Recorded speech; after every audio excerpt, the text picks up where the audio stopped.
I'm Old Sneelock. Welcome to another episode of Old Sneelock's Workshop.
Yep, a man lift would be a really good thing to have.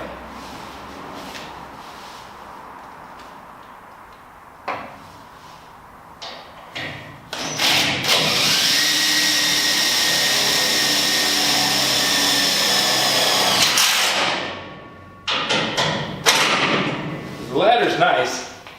Lets me climb up here and work, but I don't feel as secure being on a ladder.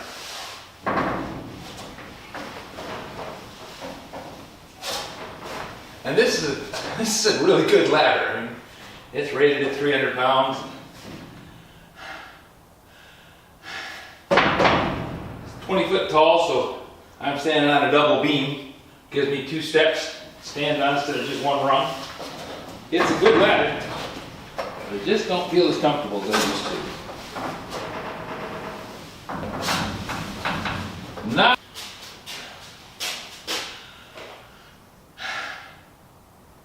Well, that's much nicer. Well, that's one up.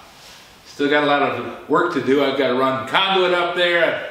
I've got to put outlets. I got 3 more lights to hang. So I'm going to get busy, see if we can't get more of this done.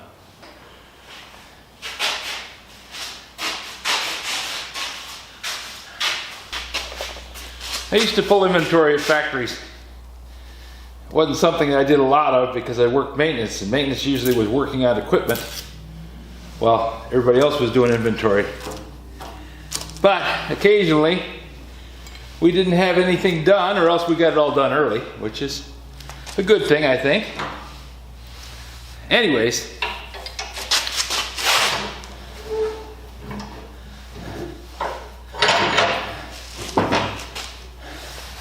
going through and counting and weighing parts, it's always kind of a dull, boring job. Not something I'd want to do all day. That's why I went into maintenance. I didn't like working production. Besides that, I'm much better at maintenance than I am at production. Oh, I can do it, but it's dull as dishwater. Not something I look forward to. In any case, when I worked at Demmer, we set up a 3D stamping process. So we could do 3D barcodes.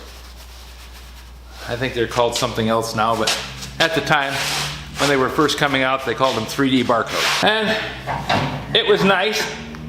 And I wouldn't mind if every part ever made in the United States or in the world had a 3D barcode stamped into it. Because it's going to stay there. When you want to know what the part is, you just scan it. Barcode tapes, not a big fan of. For one thing, you think you got it marked, and then something happens in the bin and they get scrambled up and the barcode comes off, or the barcode gets damaged and you can't read it. Then you're stuck. What is this thing? Well, in some plants you can say, well, it's a 1/2 inch bolt. We only make 1/2 inch bolts. Really don't need an inventory then, do you? I mean a barcode. You pretty much know everything you make is a 1/2 inch bolt.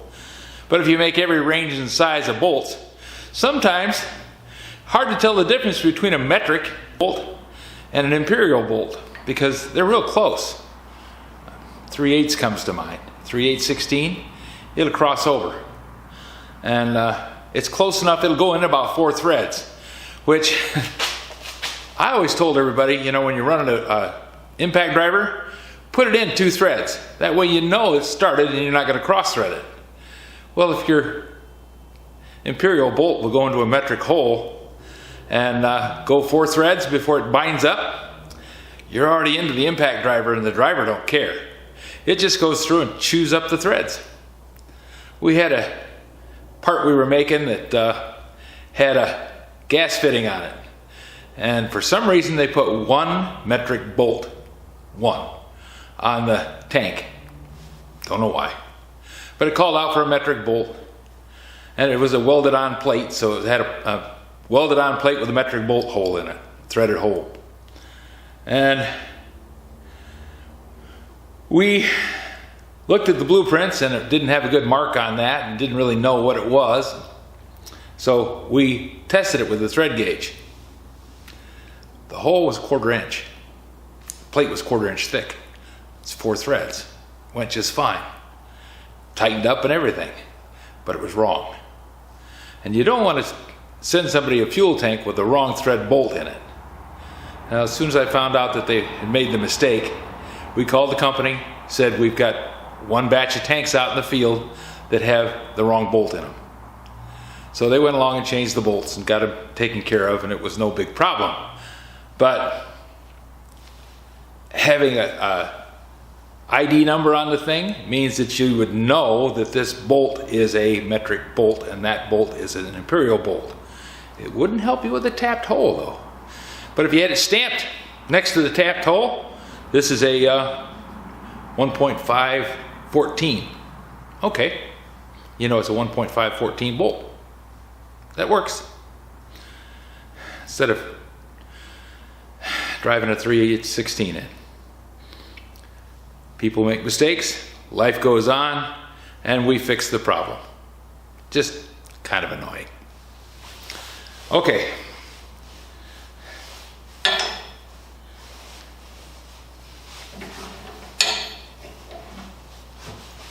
I want to change this and put this on the other side, just so they're consistent.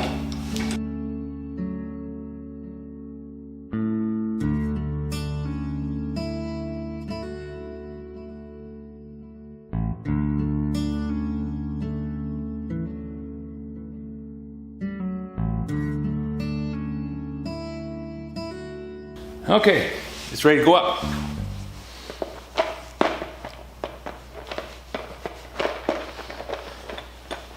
Now I'm hoping I get to feel more comfortable on the ladder, because right now I'm not having much fun up on top of that ladder. It feels shaky. Could just be me. I go Friday next week. No. I go on the 29th and get eye surgery. Get this macular pucker taken care of on my right eye. And hopefully that'll make it so I stop feeling dizzy, because I can't judge depth perception. So as I'm walking along, I can't tell if I'm leaning. Now, I can see just fine with this eye. Everything's sharp as a bell. I can read the print on that pad on the floor over there. But with this eye, I can tell there's a floor. I can see the tractor. I can pick up my hat and put it on, but I can't tell how far away it is.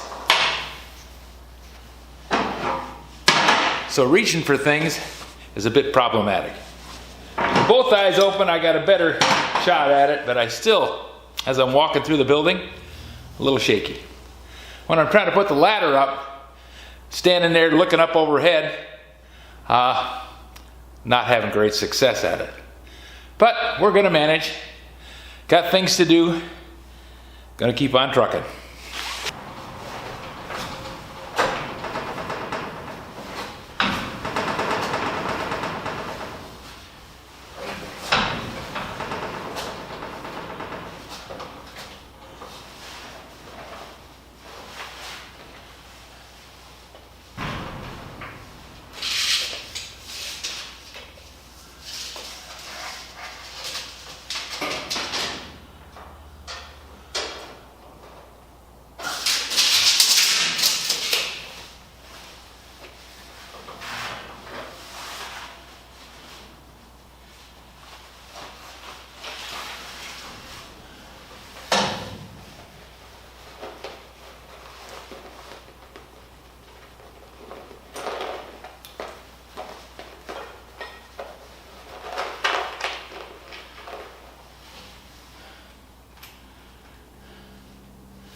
as good left-handed as I am right-handed.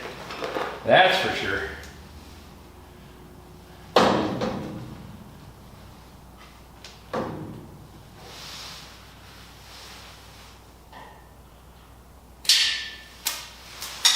Definitely having problems today. Might not be up on the ladder for a long time.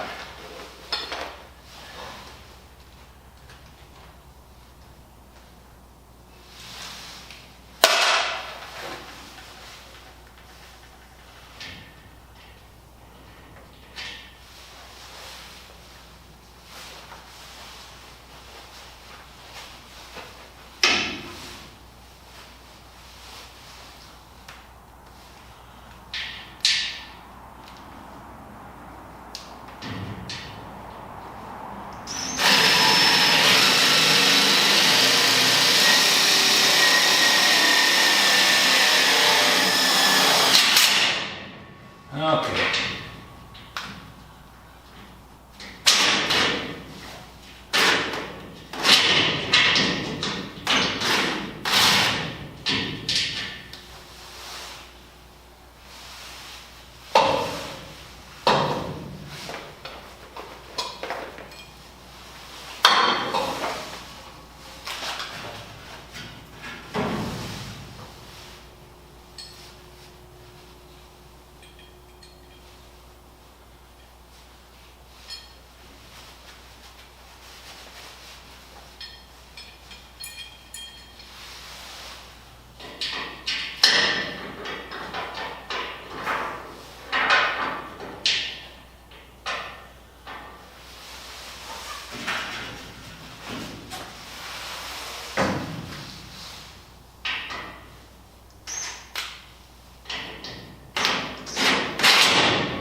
That's got it.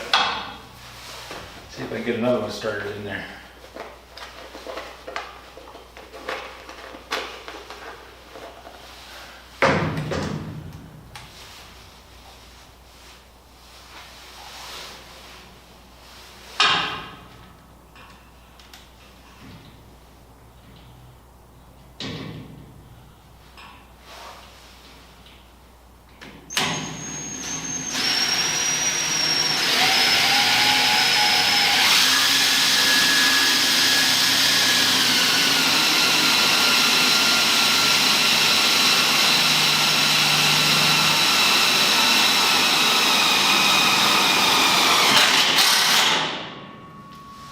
There we go.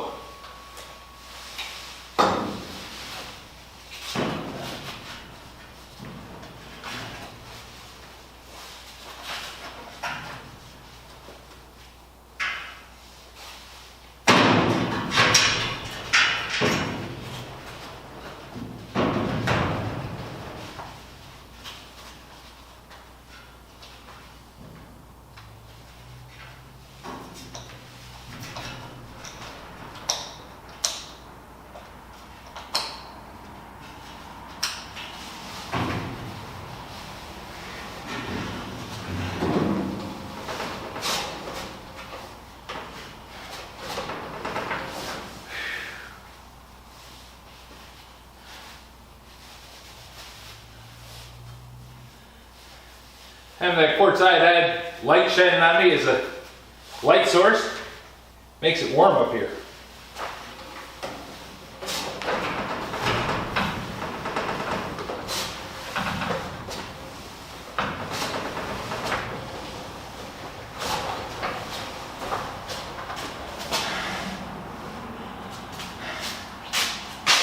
Okay, now I have to unpack another light.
And I can see that I forgot to put the tie strap on the other one.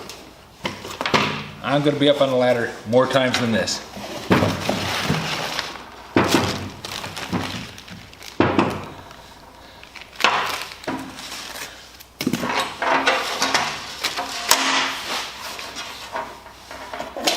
But this time, since I got the ladder set up there, I'm going to climb up there and put this tie strap on it when I put the light on.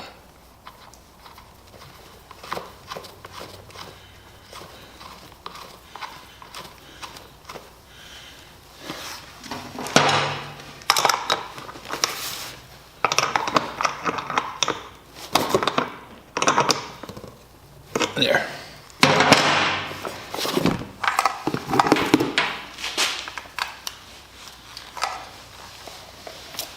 Now I tested this light already, so I know it works.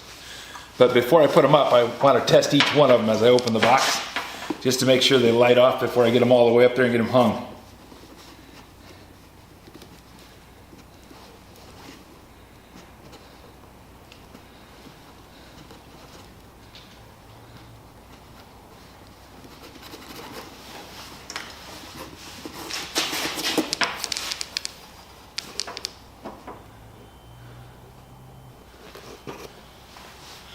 Practically could plug these all into one outlet.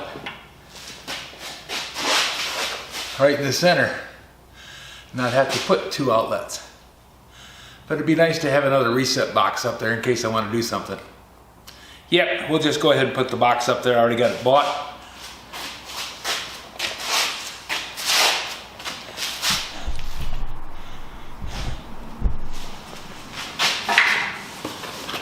As you're going through a job, sometimes you think of things you hadn't thought of before.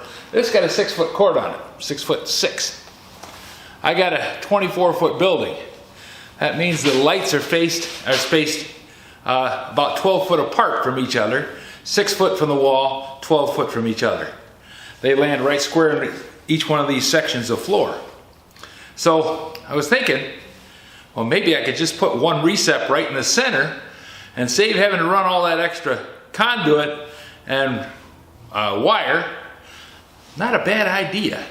If I put a junction box right there square in the middle and I just plug both lights into it, I've got it taken care of. Then all I got to do is put a outlet box or a reset box in the center, and the same thing over there, and I'll just have 3 receps and one short run of wire about 12 foot long between the rafters, and another 20 feet down to the switch box over there. Nice simple run. We're going to see if that'll work. If I can do it, I will. If I can't, then we'll try something else.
Ah, that's nice. It's real nice. This video ends here, and I'll go on and do some other stuff and make more videos out of it. But I can either thrash myself to pieces trying to get something done that I really should rest up and get ready for. So I still have a bench to clean out in the garage. The garage is a good project to work on. It's close to the house. It's warmer in the garage because the heat leaks from the house and warms the garage up. It usually stays about at least 10 to 20 degrees warmer than it is outside, just because of the heat coming from the house. So, and if I wanted to, I could open the registers in the garage and heat it like it was part of the house, but with a $280 gas bill this month, I don't think I want to do that very often. I could open up the registers in the garage and heat the garage just like I'm heating the house, because it's insulated and it's, you know, it's got registers, it's got vents where the furnace can heat the garage. So I get a little leak through from that, but I got them pretty well closed off, because I can't see spending the effort and money heating the garage when the things that are in there, they're not hurt by being cold. So that's the end of this project, and at least for now, and I'll come back and work on it again. I've got the rack ready for the bench to go underneath it, so the big thing for me to do would be to get the garage cleaned out so I can get that bench out of there, get the hydraulic press off the bench so that I can move the bench, and get that out here in the shop so I'll have an actual full-size workbench mounted in the place where it's supposed to go, doing the thing it's supposed to do. That'll be great. If you have any suggestions for a new video, questions about today's video, or any of the other videos on the channel, just drop a note in the comments. You know I read them all. Thanks for watching.